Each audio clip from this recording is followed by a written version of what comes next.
Hello, hello, hello. Today is Saturday, August 19, 2023.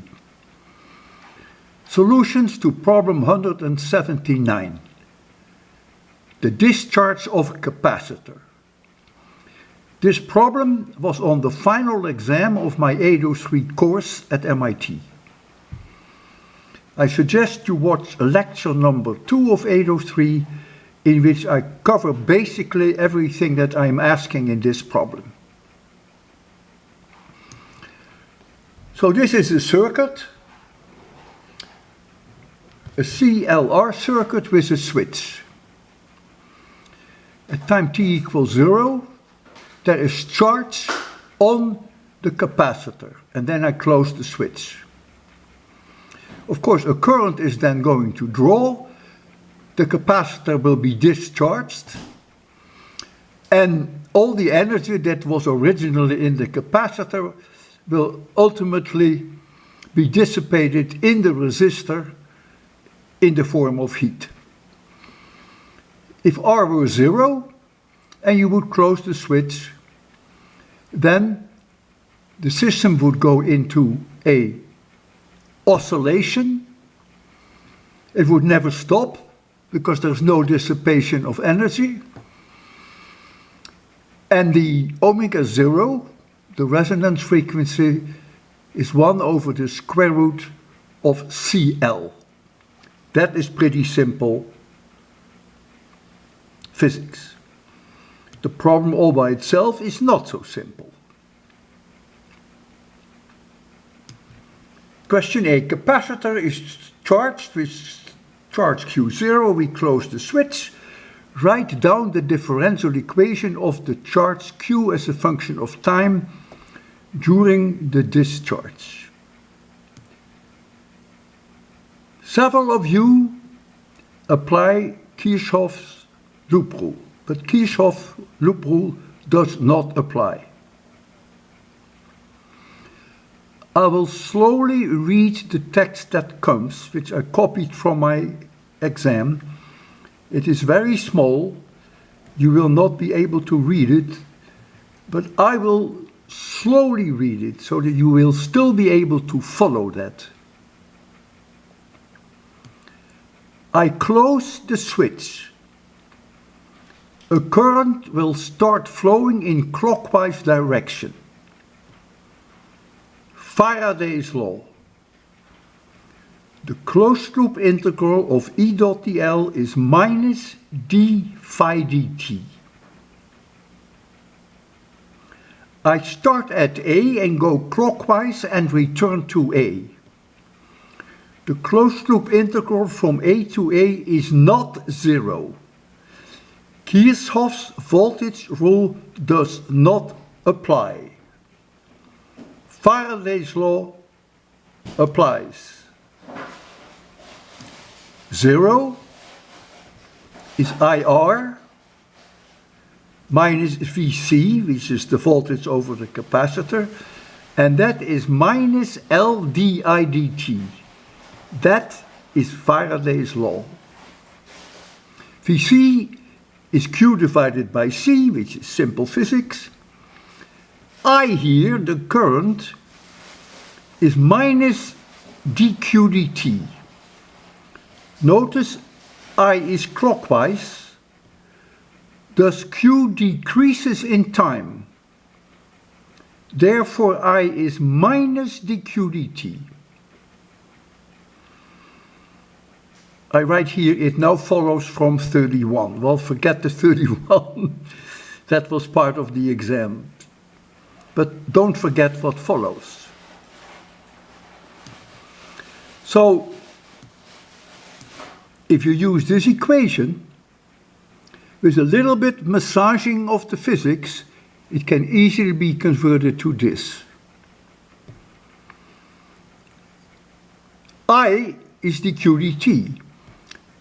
So the IDT is L di dt is L times Q double dot, the second derivative of charge versus time. And that is here. I put it on this side, it still becomes a minus sign because of I equals minus dq dt. Then you get IR, which is Q dot times R. And then you get minus V of C, which is minus Q divided by C. So once you have this, to go to this is simple physics. And so this is the answer to A. More than a dozen people have that correct. B. What should the value of R be to obtain critical damping? If R is 0, there would be no damping. The system would go to oscillate with an omega 0 squared, which is 1 over LC. Again, I cover all this in lecture 2. I cover this for my blackboard.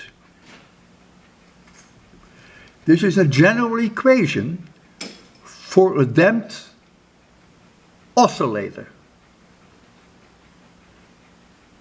Notice that the damping is because of this gamma x dot. If gamma is 0, then there is no damping. But because of the gamma, there is a damping. This could be the equation for a spring or for a pendulum, which have damping. At time 0, x is x0. And the x dt is 0. The system has no speed. If it's a pendulum, then omega 0 is the square root of g over L. If it is a spring, then omega 0 is the square root of k over m. It would apply in both cases.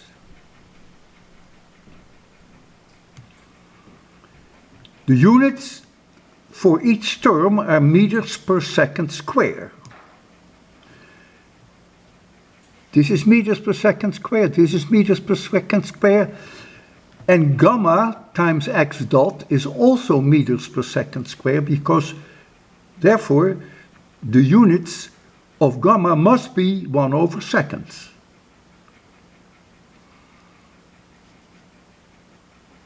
The larger gamma, the larger the damping. If gamma is 0, there is no damping. The damping term is gamma V.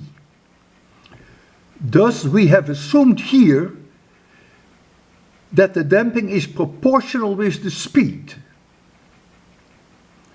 Damping can also be proportional to the speed squared, but not in this problem. Now replace x by q, and we get the result of A.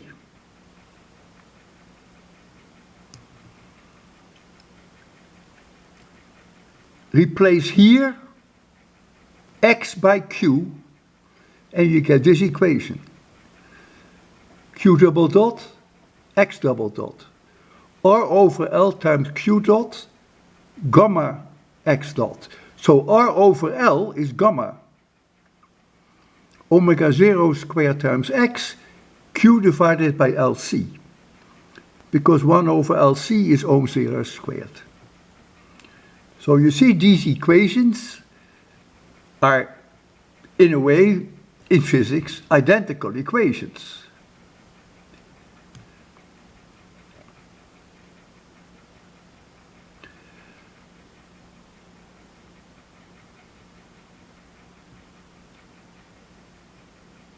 Damped oscillations can be underdamped, overdamped, and critically damped. Critical damping prevents vibrations and is the smallest amount of time for an oscillator to come to a halt. Car shock absorbers are critically damped. A pendulum swinging in air is highly underdamped. A pendulum swinging in oil is overdamped. So let's now take a look. And in this plot that you see, the vertical can be either x or q, and horizontally is time. This is the best curve I could find. Notice at t equals 0, if this were charge, this would be q0 here. Therefore, this red curve, which is the underdamped curve, should then really have started here. But this is the best I could find, and it gets the picture across. So this is overdamped, this is underdamped, and the green one is critically damped. And notice that the critically damped one goes to 0 in the shortest amount of time.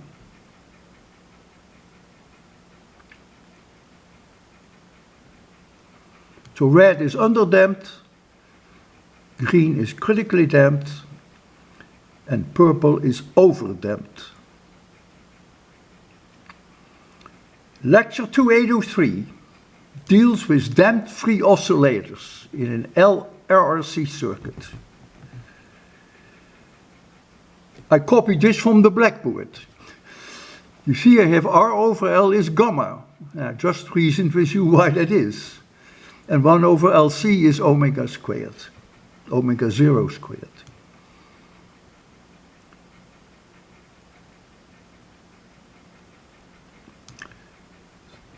So I arrived this in that lecture. And in the case of critical damping, omega 0 is gamma over 2. I don't derive that here. The math is not trivial. I will spare you the math here, but you can go back to my lecture 2 in 803. So the one thing that I have not derived in this is that for critical damping, omega 0 is gamma over 2. Once you accept that omega 0 is gamma over 2, it follows immediately that the resistance in the case of critical damping is 2 times the square root of L over C. Because omega 0 is 1 over the square root of LC, gamma is R over L, and the rest is straightforward math.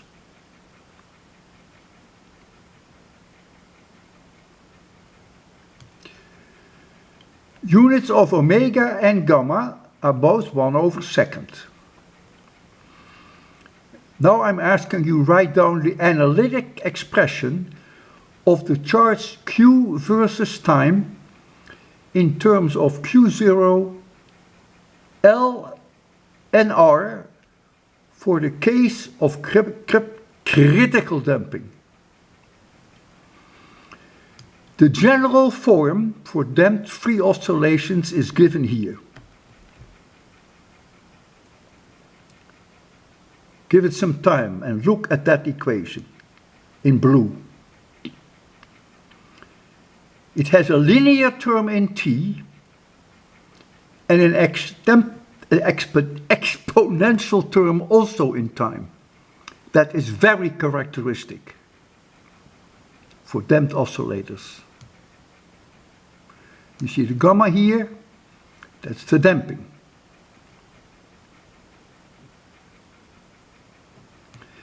A1 has the dimension of charge. That's obvious, because if this is charge, it also must charge on the right side. Apples on the left side are apples on the right side. So A1 has the dimension of charge. A2 therefore has the dimension of current, because current times time is again charge.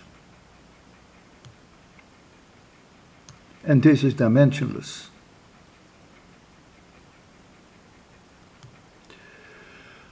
So at time t equals 0, Q is Q0. T is 0, and e to the minus t is 1. So Q0 is then A1.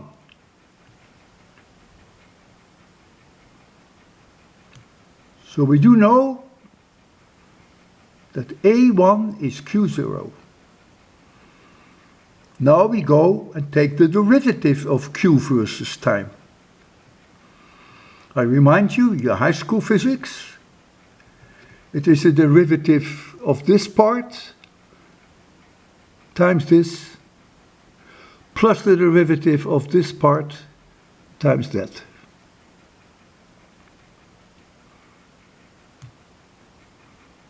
And if you see the Q dot here, give it some time, you see exactly what I told you. It is the derivative of the first part times e to the minus gamma over 2 times t, plus the derivative of that second part times A1 plus A2 times t. And that's what you see here.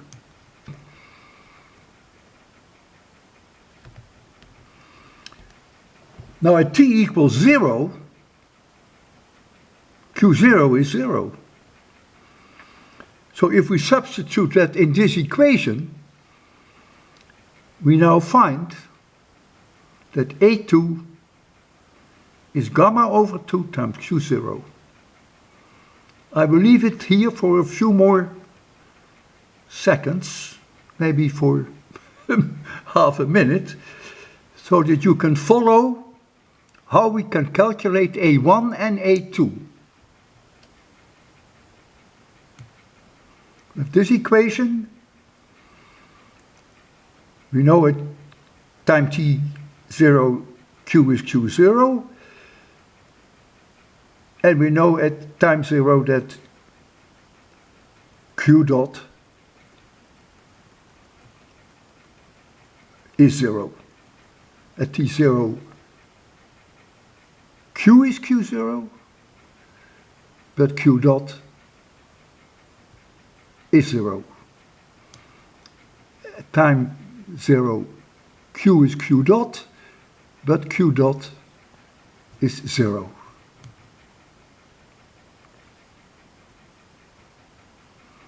And that allows us to calculate A1 and A2. Just as a reminder, the unit of gamma is 1 over second.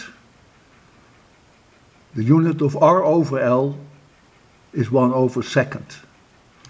Not so obvious when you see R over L, but if you remember RL circuits, then it's very obvious that R over L has the units of 1 over second. So now we're done. Since we calculated A1 and A2, we now have, for a critically damped oscillator, in this case the charges, that this is now the equation for the charge in time. And as a reminder, notice there is a linear term in time and an exponential term in time.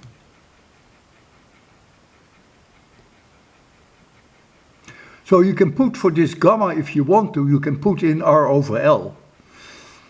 And you can put for this R over L, you can put in gamma. But in my exam, I left this as the final form. But you can rewrite it differently, of course, because gamma is R over L. This was not an easy problem. About 15 people have A correct. About 6 people have A and B correct. Only 3 people have A, B, and C correct. Yeah, 803 is not the easiest course. 803 is not a course in the first year. 801 and 802 are in the first year, but I taught at MIT 803 also, that was in the second year, just the first physics course in the second year. So that means people already have or supposed to have a good understanding of 801, Newtonian mechanics, and 802, which is electricity and magnetism. If you cannot do this problem, which most of you can't, don't feel bad.